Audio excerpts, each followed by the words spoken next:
U.S. President Joe Biden will visit Saudi Arabia next month, where he will meet with the kingdom's Crown Prince Mohammed bin Salman. The announcement Tuesday from the White House dismayed human rights advocates and appeared to break Biden's campaign pledge to make Saudi Arabia a, quote, pariah. Bin Salman, commonly known as MBS, was once hailed as a reformer in the deeply conservative kingdom, but attitudes turned when he ordered widespread arrests of perceived rivals. And then, in 2018, Jamal Khashoggi, an American-based Saudi journalist and critic of the Crown Prince who wrote for the Washington Post, entered the Saudi consulate in Turkey and never came out. U.S. intelligence implicated MBS in the murder. The Saudi government denies the prince was involved. In 2019, Biden vowed to make Saudi Arabia, quote, pay the price and make them, in fact, the pariah that they are over the killing of Khashoggi. The White House has said as recently as this month that Biden's view has not changed. But global events did. Inflation, Russia's war in Ukraine, and Iranian nuclear talks now mean Washington hopes Riyadh, a top oil producer, will keep a steady flow of crude to Europe and help firm up an alliance of Gulf Arab states and Israel opposed to Tehran. What has changed, really? I mean, the president, when he was running for office, he called Saudi Arabia pariah and so on. At a news conference Tuesday, reporters pressed State Department spokesperson Ned Price on the president's commitment to human rights. I can tell you it hasn't changed. And President Biden actually said this just the other week. He said, I'm not going to change my view on human rights. So in every relationship, of course, we bring our values with us. And human rights is always on the agenda. Human rights is always on the table. So too are the interests of the American people. And these two things can be, and I would say must be, complementary. Biden's visit to the Middle East will include a stop in Israel and the Palestinian territories. Israel's defense minister on Tuesday said Washington should help lead regional military cooperation to counter Iranian influence. Indicated, as you have reported, a coming together behind a framework which hopefully can be turned into legislative language and passed.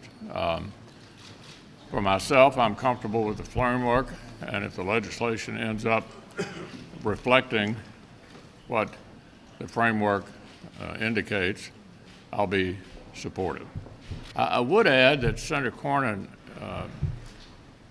unfolded a poll today in his presentation of gun owners only, just people who own guns, and support for the provisions of the framework is off the charts, overwhelming. I think if this framework becomes the actual piece of legislation, it's a step forward on a bipartisan basis. O apoio da bancada do PSOL também na Câmara Federal, né, para todas as iniciativas, ações. We are here to defend life, indigenous people's lives, to defend the environment and claim justice for our missing friends. We want answers, and this is why we came here, to the Ministry of Justice. E aqui estamos exigindo resposta do Ministro da Justiça.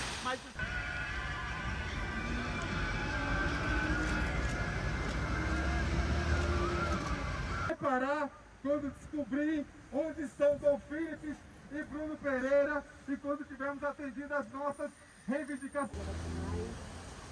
Também, assim como todos nós, servidores, também são alvo de perseguição e assédio institucional. É isso. Fora Xavier! Coletivamente aqui.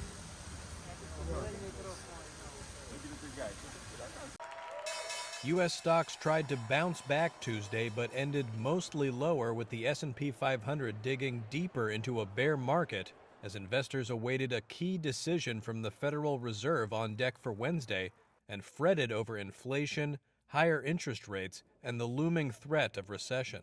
The Dow ended 0.5% lower, the S&P 500 finished down more than 0.33%, but the Nasdaq was able to eke out a fractional gain.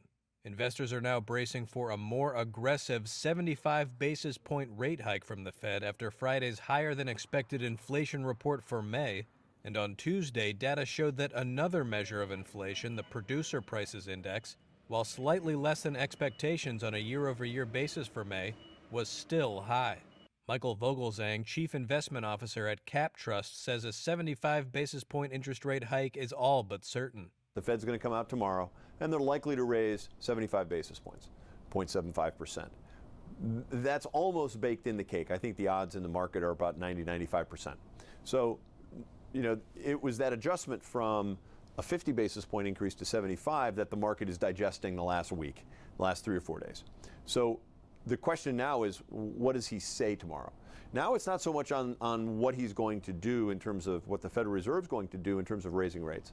Now it becomes a question of what does he say along with it? How hawkish is he? How difficult is he going to be? How much can he talk the market down or interest rates higher based on his discussion around inflation? As for individual stocks, FedEx surged more than 14% after raising its quarterly dividend by more than half.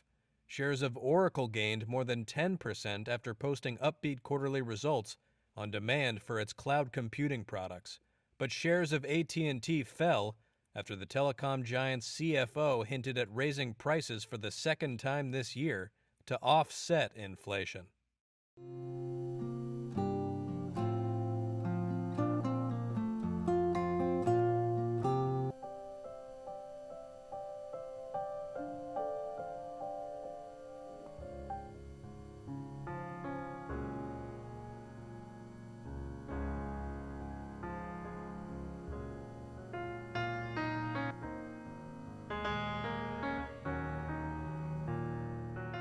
I will never forget how scary the fire was.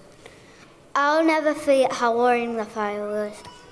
I will never forget that I survived. I will never forget my friends and my neighbors who didn't survive. We can't change the past, but we can change the future. We will stay strong. We will rise up as a community. We will fight for justice together.